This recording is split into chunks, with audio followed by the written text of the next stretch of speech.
17 de marzo de 1943. El Atlántico Norte se extendía bajo un cielo color hierro viejo, y a bordo del HMS Sperus, el operador de radio Tommy Sullivan permanecía en la estrecha sala de comunicaciones, escuchando señales que no deberían existir. El convoy designado como HX-224 se extendía por 12 millas cuadradas de aguas grises. 47 buques mercantes cargados de combustible, acero, piezas de aeronaves y munición con destino a una Gran Bretaña que desperdiciaba recursos a un ritmo mayor del que los convoys podían reponerlos. Los informes de inteligencia confirmaban que al menos 6 submarinos formaban una manada en algún lugar de las oscuras aguas que tenían delante, coordinando su ataque mediante ráfagas de radio cifradas que el equipo aliado estándar apenas podía detectar hasta que era demasiado tarde. Sullivan se apretó los auriculares con más fuerza contra los oídos, con los dedos sobre un equipo que lo llevaría a un consejo de guerra si alguien supiera que le había hecho. Pero oyó algo. Una débil transmisión en una frecuencia que los alemanes creían invisible para los buques de superficie. Su antena modificada, instalada en secreto 3 noches antes, estaba captando señales de coordinación entre submarinos que se suponía eran fantasmas. Tommy Sullivan creció en una casa adosada en Liverpool, donde las paredes eran tan delgadas que se podía oír a 3 familias discutiendo a la vez. Su padre trabajaba en los muelles, cargando mercancías que cruzarían el mismo océano que Tommy ahora protegía. De niño, Sullivan se obsesionó con la radio tras encontrar un receptor roto en una tienda de segunda mano. Mientras otros niños jugaban al fútbol en calles estrechas, él soldaba componentes a la luz de las velas, aprendiendo por su cuenta teoría de circuitos con libros de la biblioteca escritos 20 años antes. Entendía las ondas de radio no como física abstracta, sino como seres vivos con personalidades y estados de ánimo. Sabía que las señales se desviaban alrededor de obstáculos, que las estructuras metálicas creaban sombras y reflejos, que la polarización tenía una importancia que los manuales de entrenamiento oficiales apenas mencionaban. Cuando llegó la guerra, Sullivan se alistó de inmediato, obteniendo una puntuación lo suficientemente alta en las pruebas de aptitud técnica como para saltarse el entrenamiento básico y acceder directamente a la escuela de señales. Pero incluso allí, frustraba a los instructores al cuestionar la doctrina. Porque los buques patrulleros usaban antenas horizontales cuando los submarinos transmitían con polarización vertical. Porque el equipo estándar ignoraba las frecuencias que se sabía que los alemanes usaban para la coordinación de corto alcance. Las respuestas siempre eran las mismas. La doctrina existe por buenas razones.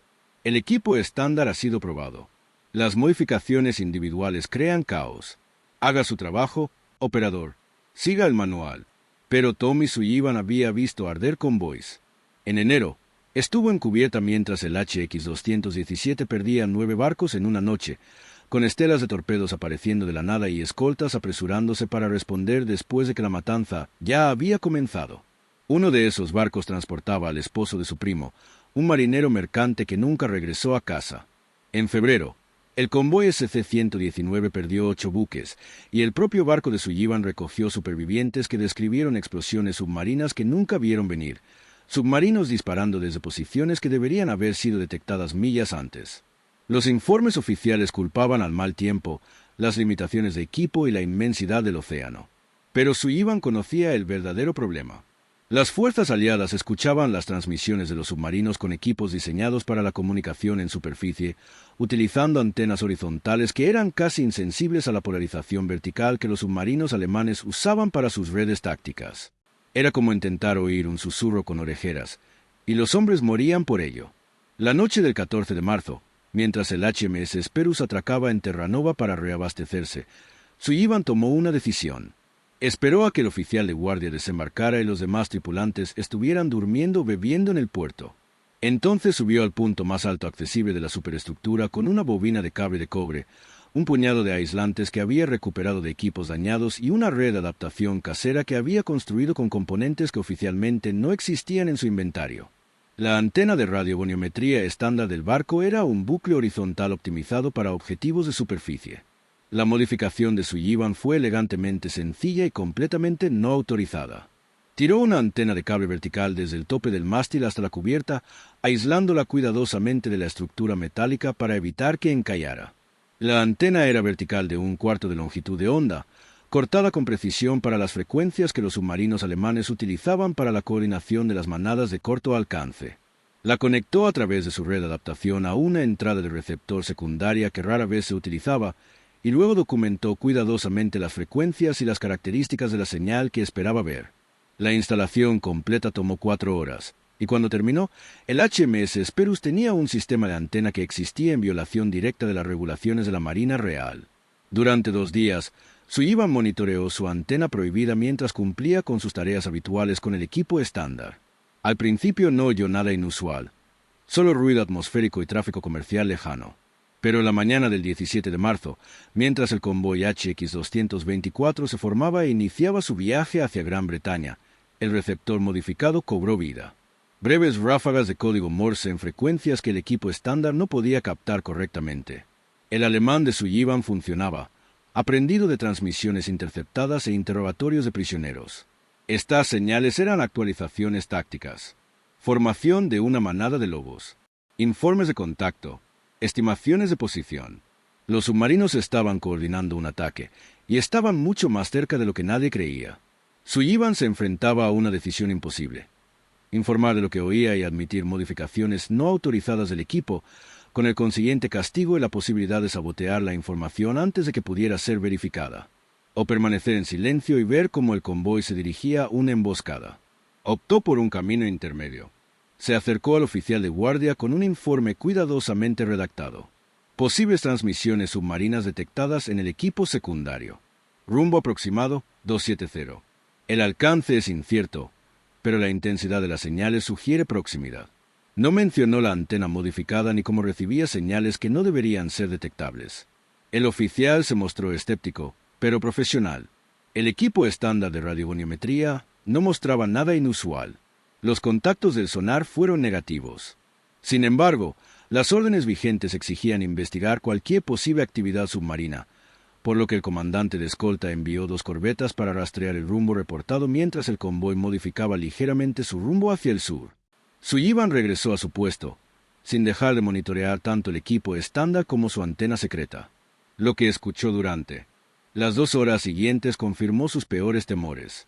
Los submarinos se estaban adaptando al cambio de rumbo del convoy, reposicionándose para un ataque nocturno. Sus señales de coordinación aumentaron en frecuencia y urgencia. Podía rastrear al menos 5 estaciones distintas, posiblemente 6, formando una línea de patrulla justo enfrente de la trayectoria proyectada del convoy. La manada estaba tendiendo una trampa, y sin su antena modificada, nadie lo sabría hasta que los torpedos ya estuvieran en el agua. A media tarde, Sullivan había registrado 13 transmisiones separadas de la manada. Las señales presentaban un panorama táctico claro. Los submarinos formaban una formación clásica de rastrillo, con submarinos individuales espaciados a intervalos calculados para asegurar que al menos 2 tuvieran posiciones de disparo sobre el convoy independientemente de sus maniobras. La coordinación era profesional y disciplinada, exactamente el tipo de operación que había devastado convoys anteriores. Pero esta vez, los cazadores no sabían que los estaban escuchando. La antena modificada de Sullivan proporcionó a los escoltas una ventaja sin precedentes. Por primera vez en la batalla del Atlántico, un comandante de convoy podía rastrear los movimientos de los submarinos antes del inicio del ataque. La pregunta era si alguien creería la información y si Sullivan podría seguir proporcionándola sin revelar sus modificaciones no autorizadas. Llenó página tras página de su registro con detalles técnicos, anotando cuidadosamente las direcciones de las señales, los alcances estimados según la intensidad de la señal y los patrones en la sincronización de las transmisiones. Presentó los datos como si provinieran de un monitoreo cuidadoso del equipo estándar, explotando el hecho de que la mayoría de los oficiales no entendían completamente las limitaciones técnicas de sus propios sistemas de radio. El comandante Donald McIntyre, el oficial superior al mando del grupo de escolta, no era como la mayoría de los oficiales. Había sobrevivido 2 años de batallas en convoys, hundido 3 submarinos y desarrollado un instinto para detectar cuando algo no cuadraba. Apareció en la sala de radio a las 5 horas, estudió los registros de Sullivan en silencio y luego formuló la pregunta que Sullivan temía. ¿Cómo recibe exactamente estas transmisiones? Operador, el HFDF estándar no debería captar frecuencias tácticas a esta distancia. Sullivan sentía que su carrera pendía de un hilo. Podía mentir, ofuscar, escudarse en una jerga técnica que la mayoría de los oficiales no entenderían. O podía confiar en que a McIntyre le importaba más salvar el convoy que hacer cumplir las normas del equipo. Optó por la honestidad. Señor, hice modificaciones no autorizadas al sistema de antena. Un cable vertical optimizado para las frecuencias que usan los submarinos para la coordinación. Recibe señales que el equipo estándar no capta. Sé que va contra las regulaciones, pero puedo rastrear a la manada de lobos en tiempo real si me permites continuar. El silencio que siguió pareció interminable. La expresión de McIntyre era indescifrable. Sus ojos iban de Sullivan al equipo, a los registros y viceversa. Finalmente, habló. Muéstrame exactamente lo que hiciste. Sullivan explicó la teoría. Los submarinos alemanes usaban antenas de látigo verticales para sus radios tácticas, lo que significaba que sus transmisiones estaban polarizadas verticalmente. Los buques de superficie aliados usaban antenas horizontales optimizadas para la comunicación con otros buques de superficie y aeronaves. La discrepancia en la polarización significaba que el equipo estándar era parcialmente sordo a las señales tácticas de los submarinos, especialmente a los niveles de potencia más bajos utilizados para la coordinación de manadas de lobos de corto alcance. Una antena vertical lo cambiaba todo, haciendo que esas señales fueran claras y rastreables. McIntyre escuchó sin interrupción y luego hizo la única pregunta que importaba. ¿Puedes mantener un seguimiento continuo? ¿Puedes darme actualizaciones de rumbo lo suficientemente precisas como para posicionar escoltas para ataques preventivos? Sullivan no dudó. Sí, señor, puedo. Lo que sucedió a continuación entró en la leyenda no oficial de la Marina Real, pero nunca apareció en los registros oficiales. El comandante McIntyre tomó una decisión que podría haber acabado con su carrera tan fácilmente como con la de Sullivan. En lugar de informar de la modificación no autorizada a la cadena de mando, decidió aprovecharla. Reunió a sus capitanes de escolta para una conferencia de emergencia, explicando que contaban con información en tiempo real sobre las posiciones de los submarinos y la oportunidad de revertir la dinámica habitual de la guerra de convoys. En lugar de esperar a que la manada atacara y luego responder, atacarían primero. El plan era tácticamente brillante y operacionalmente arriesgado. Al anochecer, 3 escoltas romperían la formación y realizarían un barrido a alta velocidad siguiendo las indicaciones proporcionadas por Sullivan, utilizando un sonar activo para obligar a los submarinos a sumergirse e interrumpir su coordinación de ataque. Las escoltas restantes reforzarían su pantalla alrededor del convoy, listas para responder a cualquier submarino que se colara. El éxito dependía completamente de si la antena modificada de Sullivan les proporcionaba información precisa. Si sus orientaciones eran erróneas, dispersarían su pantalla defensiva persiguiendo fantasmas mientras la verdadera manada de lobos masacraba al convoy. A las 21 horas, cuando la oscuridad total se cernía sobre el Atlántico Norte, comenzó la operación. Sullivan estaba sentado en la sala de radio con 3 oficiales a su alrededor, anunciando la orientación mientras las transmisiones alemanas resonaban en sus auriculares. 268 grados. La intensidad de la señal aumentaba. Varias estaciones se coordinaban. 315 grados. Una sola estación, posiblemente siguiendo la formación. 042 grados. Señal débil. Probablemente el comandante de la manada mantenía la posición a popa. Los comandantes de escolta tradujeron sus informes en movimientos tácticos con una eficiencia experta. El HMS Esperus y 2 corbetas aceleraron a velocidad de flanco, dirigiéndose hacia las posiciones informadas con el sonar activo sonando en las aguas oscuras. El primer contacto se produjo a las 21:32. El sonar informó una señal sólida en la orientación 270, a una distancia de 3.000 yardas, clasificado como submarino. El submarino se precipitó de inmediato, pero las cargas de profundidad ya estaban formando un arco en el aire. Las explosiones iluminaron la noche con columnas de agua blanca, y Sullivan oyó la alarma en la red táctica alemana. Se perdió contacto con el bote número 4. Las escoltas enemigas atacaron. Todos los botes tomaron medidas evasivas y se sumergieron. La coordinación de la manada se hizo añicos. Los submarinos se dispersaron, sumergiéndose profundamente para escapar del asalto inesperado y abandonando sus posiciones de ataque cuidadosamente planificadas. Pero Sullivan aún podía rastrearlos. Incluso sumergidos, los submarinos transmitían ocasionalmente breves informes de estado a su comandante. Cada transmisión revelaba su posición, y cada informe de posición permitía a los escoltas mantener el contacto. Durante 6 horas, la batalla continuó como un juego mortal del gato, y el ratón que se desarrollaba en 3 dimensiones. El HMS Esperus y sus compañeros cazaban submarinos que esperaban ser los cazadores, lanzando patrones de cargas de profundidad guiados por la interceptación de Sullivan de sus propias comunicaciones. A las 11:15, el sonar informó ruidos de ruptura en la marcación 310. Un submarino había sufrido daños críticos y se hundía. A las 2:30, otro submarino emergió a 4 millas del convoy, bombeando petróleo e incapaz de sumergirse, antes de hundirse para evitar ser capturado. Los submarinos restantes se retiraron, frustrando su ataque antes de poder comenzar. Al amanecer del 18 de marzo, el convoy HX-224 continuó rumbo al este, rumbo a Gran Bretaña, sin perder un solo barco. La victoria fue sin precedentes. Por primera vez en la campaña del Atlántico, un convoy había detectado y derrotado a una manada de submarinos antes de que los submarinos pudieran atacar. Los capitanes mercantes desconocían por qué habían sobrevivido. Los informes oficiales atribuían la supervivencia a tácticas de escolta agresivas y a las condiciones favorables del sonar. Pero todos los oficiales del grupo de escolta sabían la verdad. Un operador de radio y su antena prohibida habían cambiado las reglas de combate. Sullivan permaneció en su puesto durante toda la noche y el día siguiente, atento a cualquier señal de que la manada pudiera reagruparse. Interceptó fragmentos de transmisiones alemanas que revelaban confusión y miedo. ¿Cómo conocían los británicos nuestras posiciones? ¿Se habían comprometido nuestros códigos? Un submarino informó de un posible contacto por radar antes del ataque, pero los alcances eran incorrectos para el radar de búsqueda de superficie estándar. Los comandantes de los submarinos no entendían qué les había sucedido, y esa confusión fue casi tan valiosa como la victoria táctica. El comandante McIntyre presentó un informe posterior a la acción, cuidadosamente redactado, que mencionaba técnicas mejoradas de radiogoniometría, sin especificar cuáles eran exactamente.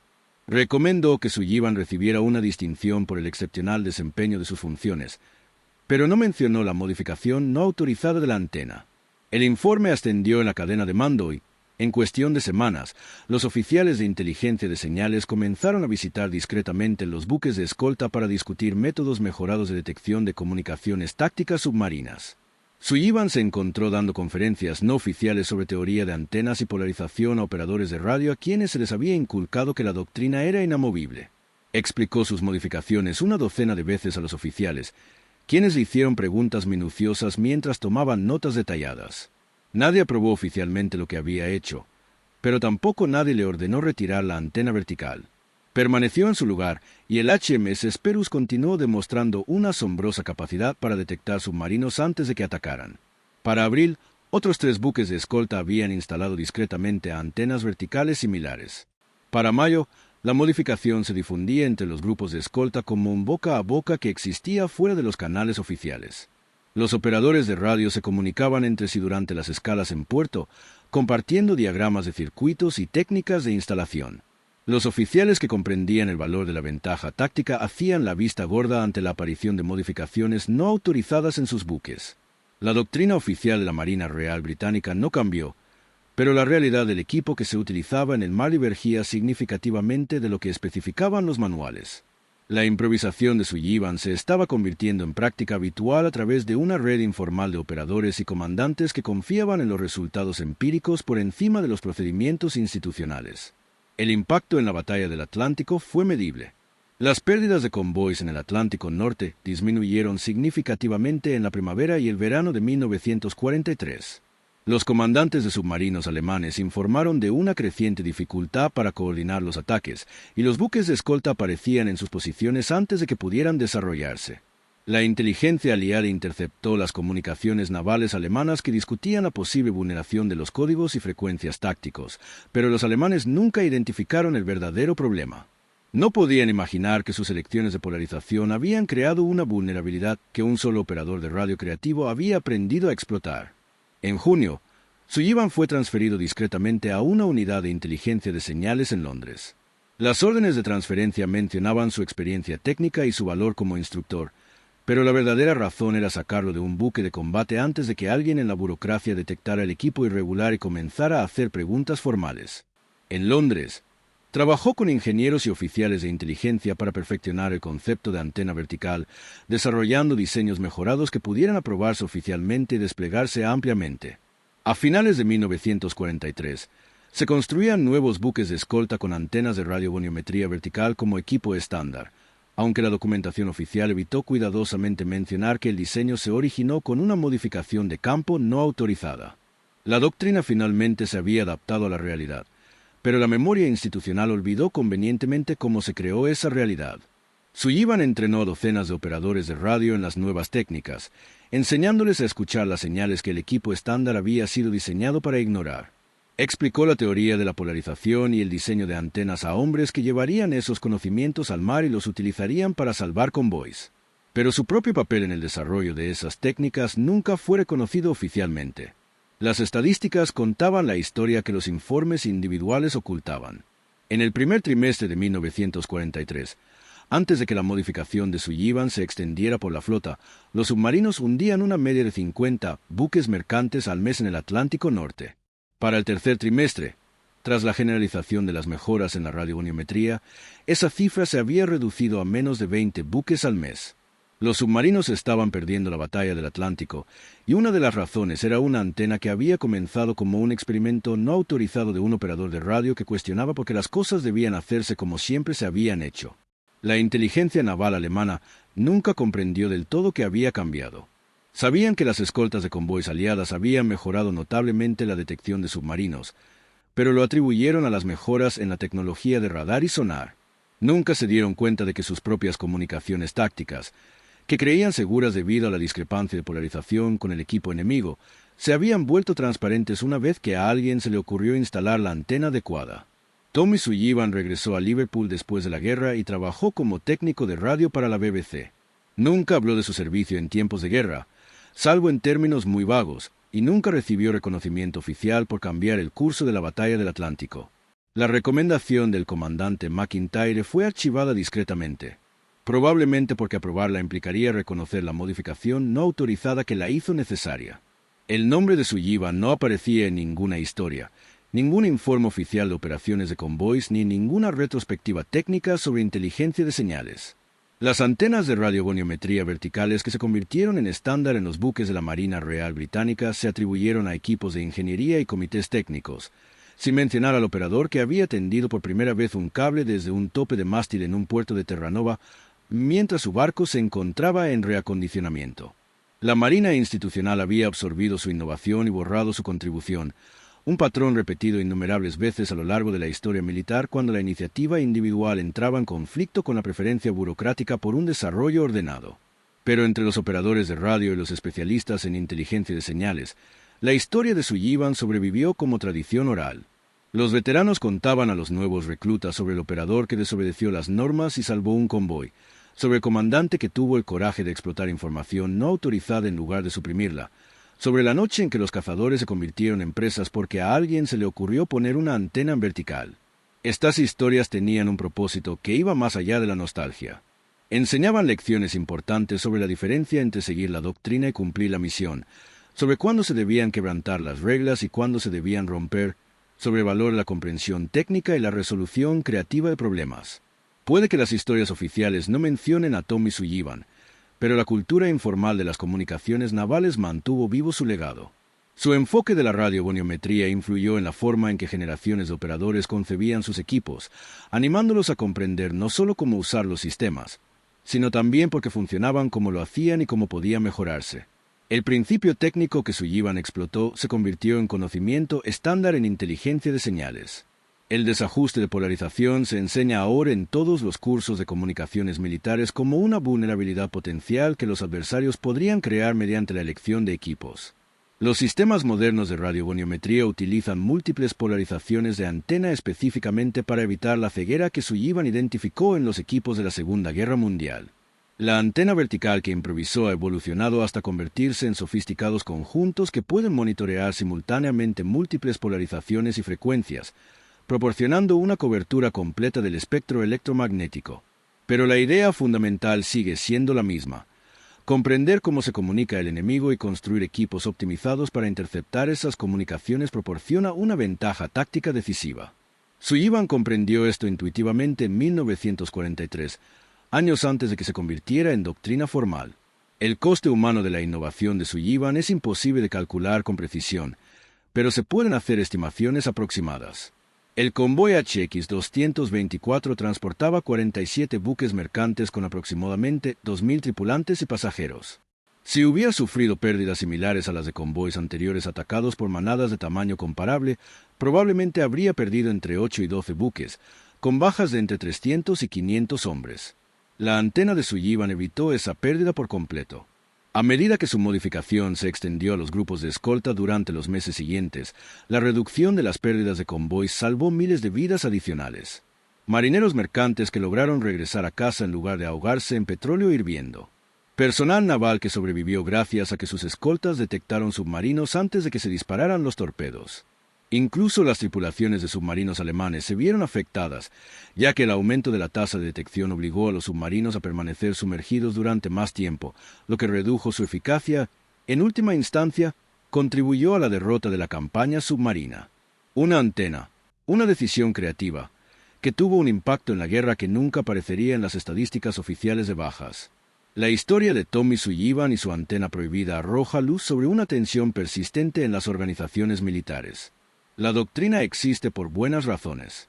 Los equipos y procedimientos estandarizados facilitan la coordinación, simplifican el entrenamiento, facilitan el mantenimiento y previenen el caos. Pero la doctrina también puede anquilosarse, perpetuando enfoques que ya no cumplen su propósito o que no se adaptan a las condiciones cambiantes. El desafío radica en crear organizaciones que mantengan la disciplina y la coordinación necesarias, a la vez que se mantienen abiertas a la innovación y la resolución creativa de problemas. Sullivan tuvo éxito porque encontró un comandante dispuesto a priorizar los resultados por encima de las regulaciones. Pero, ¿cuántas otras innovaciones potencialmente valiosas se suprimieron por falta del comandante adecuado? ¿Cuántas vidas se perdieron porque la resistencia institucional a las modificaciones no autorizadas impidió la implementación de buenas ideas? Estas preguntas no tienen respuestas fáciles, pero siguen siendo relevantes para toda organización militar que deba equilibrar la estandarización con la adaptación. En las décadas posteriores a la Segunda Guerra Mundial, varios historiadores y redactores técnicos intentaron documentar la contribución de Sullivan, pero se toparon con obstáculos constantes. Los registros oficiales se habían depurado cuidadosamente para eliminar las referencias a modificaciones no autorizadas del equipo. Los oficiales que conocían la antena vertical se mostraban reacios a hablar de ella oficialmente, temiendo medidas disciplinarias retroactivas o que se dañara su propia reputación histórica.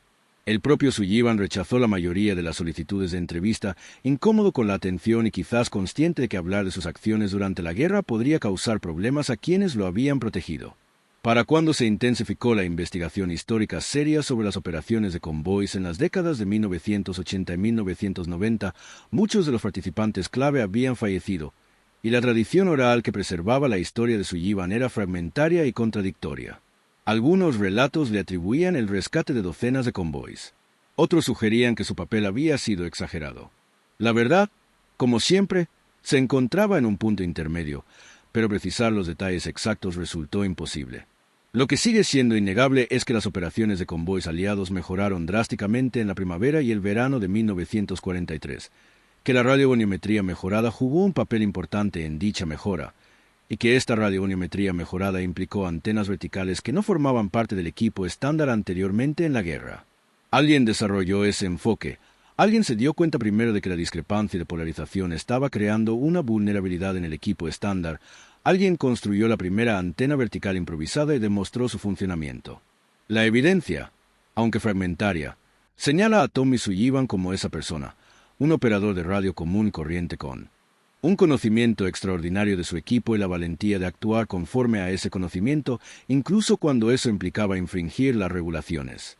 Su historia merece ser recordada no por ser única, pues innumerables innovaciones han surgido de personal de primera línea que vio los problemas y creó soluciones, sino porque ilustra cómo se ganan realmente las guerras.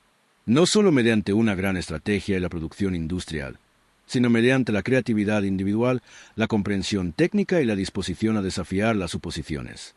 Tommy Sullivan falleció en Liverpool en 1987 a la edad de 67 años. Su obituario en el periódico local mencionó su servicio en la Marina Real Británica durante la guerra, pero no ofreció detalles. Le sobrevivieron su esposa, 3 hijos y 7 nietos. Entre sus pertenencias se encontraban cajas con viejos equipos de radio, manuales técnicos de la década de 1940 y un cuaderno de bitácora de su servicio a bordo del HMS Esperus que su familia no comprendió del todo. El cuaderno contenía página tras página de anotaciones técnicas, mediciones de rumbo y características de la señal, junto con ocasionales comentarios personales. Una entrada, fechada el 18 de marzo de 1943, decía simplemente: «Convoy llegado sano y salvo, cero pérdidas, método eficaz. Esa escueta nota fue el único reconocimiento que Sullivan hizo de su papel en una de las operaciones de convoy más exitosas de la guerra. No necesitaba reconocimiento ni medallas. Había hecho lo que debía hacer, había salvado vidas que de otro modo se habrían perdido, y eso era suficiente. La lección más amplia de la historia de Sullivan trasciende la historia militar y abarca cualquier ámbito donde la innovación se enfrenta a la práctica establecida. Las organizaciones se enfrentan a una tensión constante entre la eficiencia de los procedimientos estandarizados y la necesidad de adaptación. Un exceso de estandarización genera fragilidad, incapacidad para responder a nuevos desafíos o aprovechar nuevas oportunidades. Un exceso de flexibilidad genera caos, con cada uno buscando soluciones individuales que no se pueden coordinar ni mantener. El equilibrio óptimo varía según las circunstancias, pero encontrarlo requiere un liderazgo dispuesto a distinguir entre las normas que protegen las funciones esenciales y las que simplemente reflejan la inercia histórica. El comandante McIntyre demostró ese liderazgo cuando decidió explotar la antena no autorizada de Sullivan en lugar de suprimirla. Reconoció que el beneficio potencial superaba la violación del procedimiento y tuvo la valentía de aceptar la responsabilidad de esa decisión. Las organizaciones militares modernas aún lidian con tensiones similares. El rápido cambio tecnológico crea oportunidades constantes para que el personal de primera línea identifique mejoras que los procesos formales de desarrollo no han abordado. Los comandantes deben decidir cuándo fomentar dicha innovación y cuándo exigir el estricto cumplimiento de la doctrina. La decisión rara vez es sencilla. Las modificaciones no autorizadas pueden generar problemas inesperados. Un equipo que funciona de maravilla en una situación puede fallar peligrosamente en otra. Las innovaciones individuales, por ingeniosas que sean, deben integrarse eventualmente en los procedimientos formales o seguirán siendo frágiles, dependientes de personal específico y se perderán cuando esos individuos se transfieran o dejen el servicio. La antena vertical de Sullivan tuvo éxito no solo por su solidez técnica, sino porque finalmente se integró en la doctrina formal, se estandarizó y se implementó ampliamente. El camino desde la innovación individual hasta la adopción institucional es crucial, y las organizaciones que la gestionan bien obtienen una ventaja significativa sobre aquellas que se resisten al cambio o no pueden escalar eficazmente experimentos exitosos. La historia también arroja luz sobre la historia oculta del desarrollo tecnológico. Los relatos oficiales suelen atribuir las innovaciones a programas formales de investigación, equipos de ingeniería y procesos institucionales. Estos relatos no son necesariamente erróneos.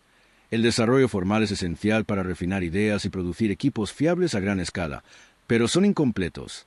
Muchas innovaciones importantes comienzan como soluciones improvisadas a problemas inmediatos, creadas por personas que no se supone que sean inventores, pero que conocen sus herramientas lo suficientemente bien como para ver posibilidades que otros pasan por alto.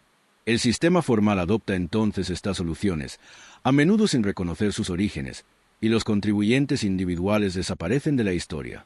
Este patrón se observa en todas las industrias y épocas.